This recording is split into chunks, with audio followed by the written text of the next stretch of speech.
अस्सलाम वालेकुम।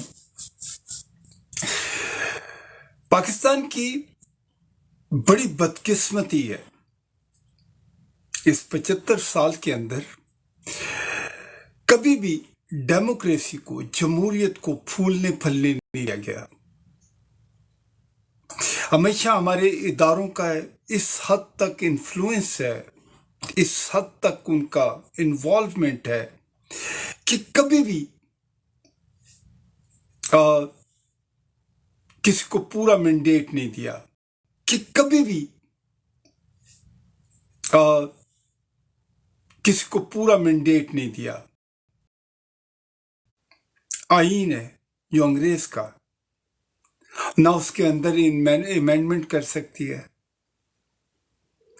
और फिर हमारे सियासतदानों का जो तस्वीर बनाई है हमारे इदारों ने, वो इतनी गंदी बनाई है कि इवन जो अच्छा आदमी भी होता है उसको भी दीवार के साथ लगा दिया जाता है। वो कहता है सभी बुरे हैं इस मुल्क के अंदर, सभी गद्दार हैं, सभी मुफाद परस्त हैं, सभी करप्ट हैं, जबकि ऐसा नहीं है। जैसे 5 उंगलियां बराबर नहीं होती, इसी तरह हर शहर में बेईमान लोग भी नहीं होते, अच्छे लोग भी होते हैं। कहने को तो पाकिस्तान इस्लामी जमहूरिया पाकिस्तान है, लेकिन यहाँ पे 2 चीजें एग्जिस्ट नहीं करती, एक डेमोक्रेसी, जमहूरियत, और दूसरा इस्लाम। हर वो काम होता है जो इस्लाम के मुनाफी है, हर वो काम होता है जो जमहूरियत के खिलाफ है, लोगों की विल के मुनाफी है। हम दुआएं तो करते हैं लेकिन काम नहीं करते। हम मस्जिदों का तो रुख करते हैं, लेकिन हमारे ऑफिसेज में जो रिश्वत, सूद और ये जो अकरा परवरी है, इसको नहीं छोड़ते।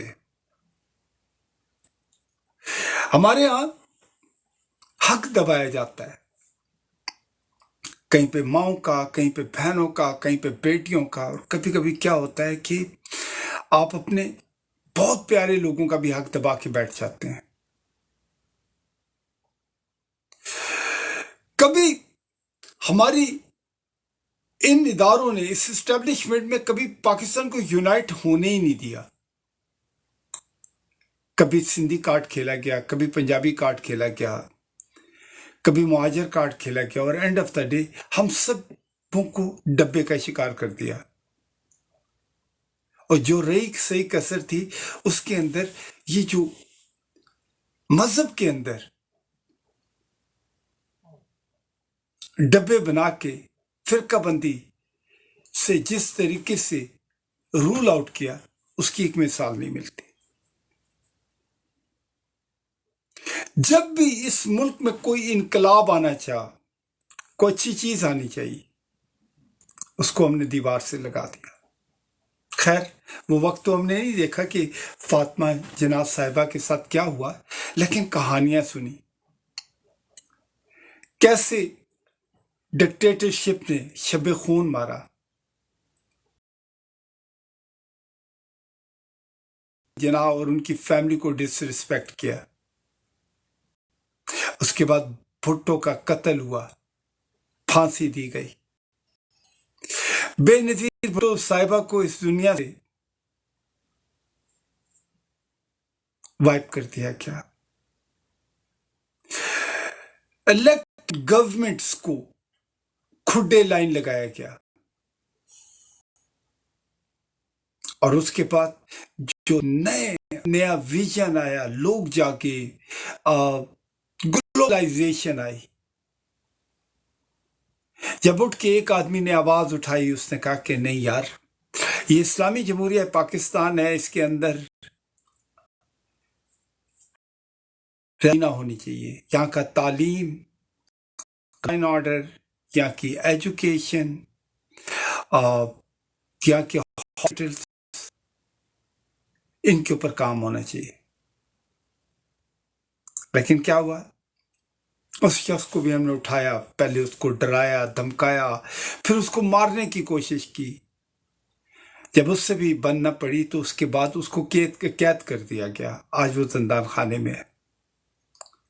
पाकिस्तान का हीरो, पाकिस्तान को इज्जत दिलवाने वाला, पाकिस्तान को में हॉस्पिटल्स बनाने वाला, पाकिस्तान में यूनिवर्सिटीज का क्याम करने वाला, पाकिस्तान में भूखों को रोटी खिलाने वाला, रात को सोने वालों को नरम दे बिस्तर देने वाला, मरीजों को शिफा देने वाला, बल्कि उनके लिए सेहत कार्ड बनाने वाला आज जेल में है।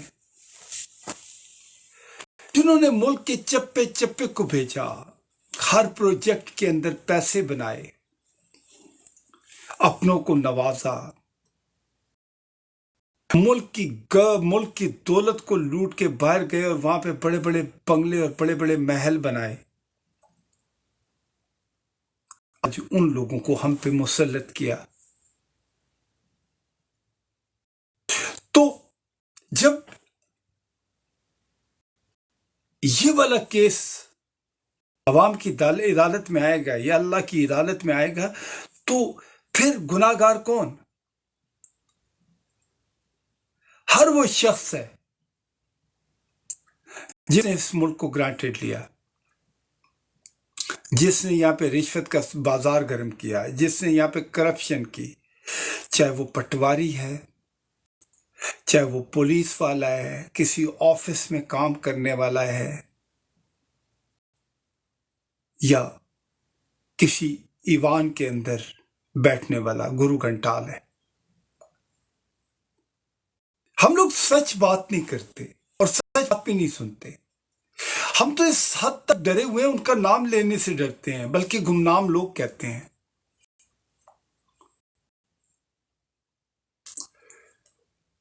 ये डर का खेल हमारे डीएनए के अंदर चला गया है। हर आदमी डरा हुआ है, सहमा हुआ है। इन 24 करोड़ लोगों के पास कोई ऑप्शन नहीं है, क्योंकि ऑप्शन उनके ये गद्दार हैं। और जो लोग मजहब का सहारा लेके अपना पॉलिटिक्स करते हैं, उनको अगर आईना दिखाया जाए तो वो आपको इस्लाम से खारिज करने की कोशिश करते हैं, इस्लाम का पता खेलते हैं। हर चीज के अंदर एक मैस है। आज हमारे पाकिस्तान के अंदर कोई इंपोर्ट एक्सपोर्ट करते हुए घबराता है, क्योंकि उसको पता होता है कि जो आपको एक टैक्सेस देने हैं उसकी तो कोई बात नहीं, वो तो इस रियासत का हक है, इस मुल्क का हक है। लेकिन उस रिश्वत का क्या करें जहां पे हर दरवाजे पे एक शिकरा बैठा हुआ है।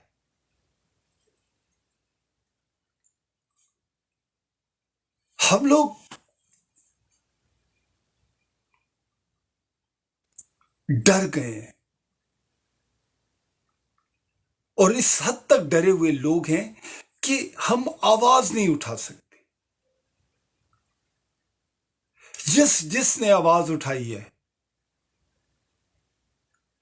वो बेचारा आजाद फजा के अंदर सांस नहीं ले सकता। आज किसी जिंदान खाने में पड़ा हुआ है, और कई ऐसे हैं कि जिनको गुमनाम कब्रों में दफना दिया गया है। आज हमारे यहां कानून का ये हाल है कि ये लोग अनटचेबल हैं। अगर कोई भी इस्टेब्लिशमेंट का बंदा अगर कोई ब्लंडर करता है,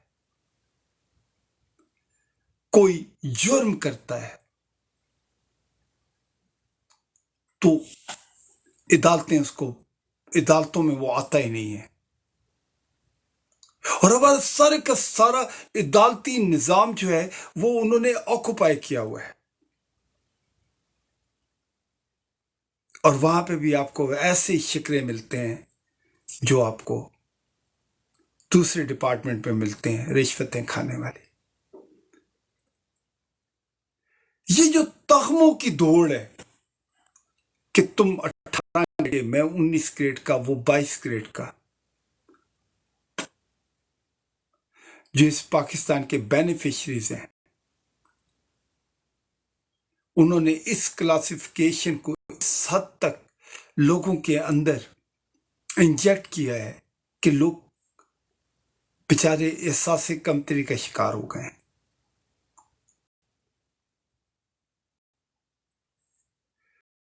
हमारा मीडिया झूठ का पलंदा है।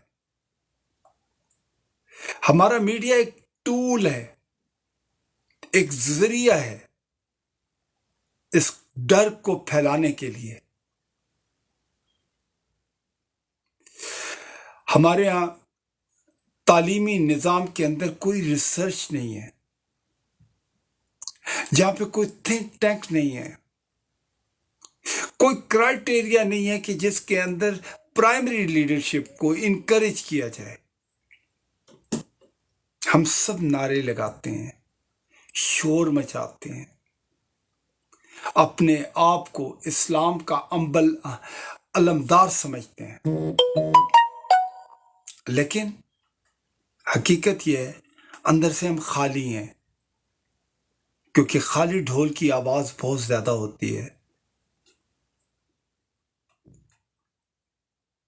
हम समुंदर नहीं हैं, हम दरिया हैं जो शोर मचाता है, लेकिन समुंदर अपनी सीने के अंदर हजारों तूफान छुपा के रखता है। अपनी पूरी जिंदगी इसी तरह जाया कर देते हैं इन लोगों का गुलाम बन के, फिर शिकवा खुदा से करते हैं। लेकिन शिकवा अल्लाह की जो नेमतें और रहमतें हैं, जो हमारे पास हिम्मत है, ताकत है, आवाज है, करेज है,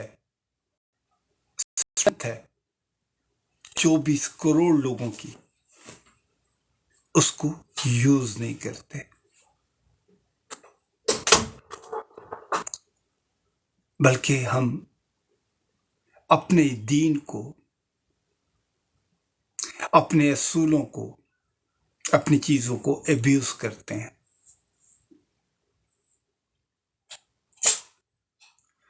हमने सच बोलना छोड़ दिया है, सिर्फ झूठ को सलाम करने लगे हैं। आज से 30 साल पहले जो फैमिली रहती थी किसी भी शहर के अंदर, आज भी उसकी जिंदगी में कोई तब्दीली नहीं आई। बिजली गायब, पानी गायब, बच्चे बेचारे स्कूल नहीं जा पा रहे, कॉलेज से या स्कूल से बाहर निकलते हैं, नौकरियां नहीं है,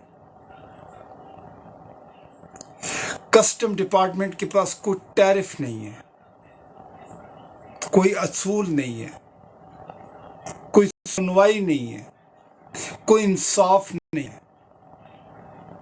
और फिर हम कहते हैं हम मुसलमान हैं। हम नाते तो बहुत पढ़ते हैं, बड़ी बड़ी महफिलें करते हैं, टोपियां पहनते हैं, हलवे बांटते हैं, लेकिन उन तालीमात पे अमल नहीं करते जिन सुन्नत मुबारका का हम जिक्र करते हैं। हम अपने इखलाक को ठीक नहीं करते। हम तालीम सिर्फ नंबर्स के असूल के लिए हासिल करते हैं कि कितने नंबर्स की, किस नंबर्स की हमें जॉब मिलेगी। हम ये नहीं सोचते कि ये तालीम हमें जगाएगी, हमें अवेक करेगी, हमें रास्ता दिखाएगी। इसके ऊपर हम बात ही नहीं करते। वक्त एक जैसा नहीं रहता। आज इस मकान में मैं रहता हूं, कल कोई और रहेगा, क्योंकि आप ये जो दुनियावी मादा प्रस्त चीजें हैं, इनको साथ तो ले जा नहीं सकते, लेकिन आखिरी दम तक हम इन चीजों के लिए लड़ते हैं, मरते हैं, रिश्ते खत्म करते हैं, और फिर उसके बाद कहते हैं हमारा कसूर नहीं था, बल्कि सिस्टम खराब था। ہم ہمیشہ اپنی ناکامیوں کا دوسروں کو ذمہ دار ٹھہراتے ہیں، لیکن اپنی ناکامیوں پہ کبھی سوچتے نہیں کہ کہاں وہ چیز ہے جو ہمیں بادر کر رہی ہے اور اس کو ہم فکس کیسے کر سکتے ہیں، اس کا پارٹ آف سولوشن کیسے بن سکتے ہیں۔ یہ ساری وہ چیزیں ہیں، اور میرا خیال ہے اس کے بارے میں ہمیں سوچنا چاہیے، بات کرنی چاہیے، اپنے بچوں کو بتانا چاہیے، اپنے دین کو پڑھنا چاہیے، نبی پاک صلی اللہ علیہ وآلہ وسلم کی زندگی کو پڑھنا چاہیے، ہماری انبیاء کرام کی جو واقعات ہیں ان سے سبق لینا چاہیے۔ ہماری انسپائریشن وہ لوگ ہونے چاہیے جنہوں نے محبت اور امن کے درس کے ساتھ پوری دنیا فتح کی۔ ہمیں ان لوگوں کا ساتھ نہیں دینا چاہیے کہ جو تلوار کی نوک پہ اس دنیا کو کانکر کرنا چاہتے ہیں، کیونکہ اینڈ ڈے وہ غرق ہو جاتے ہیں، وہ تباہ ہو جاتے ہیں، ان کا کوئی نام لیوا نہیں ہوتا، اس کو ہمیشہ ہسٹری کا ایک ڈارک حصہ بتایا جاتا ہے۔ لیکن جن لوگوں نے روشنی پھیلائی تو وہ روز اول سے لے کر روز آخر تک ہمیشہ لوگوں پہ عیاں رہے گا۔ اپنی انسپائریشن اچھے لوگوں کو بنائیں۔ یہ مت سوچیں کہ رزق کہاں سے آئے گا، کیونکہ رزق کا مالک میرے اللہ جی ہیں، عزت اور ذلت کے مالک میرے اللہ جی ہیں، ہماری زندگیوں کے مالک میرے اللہ جی ہیں۔ سوچیں، اپنا خیال رکھیں، خوش رہیں۔ پاکستان زندہ باد۔ السلام علیکم۔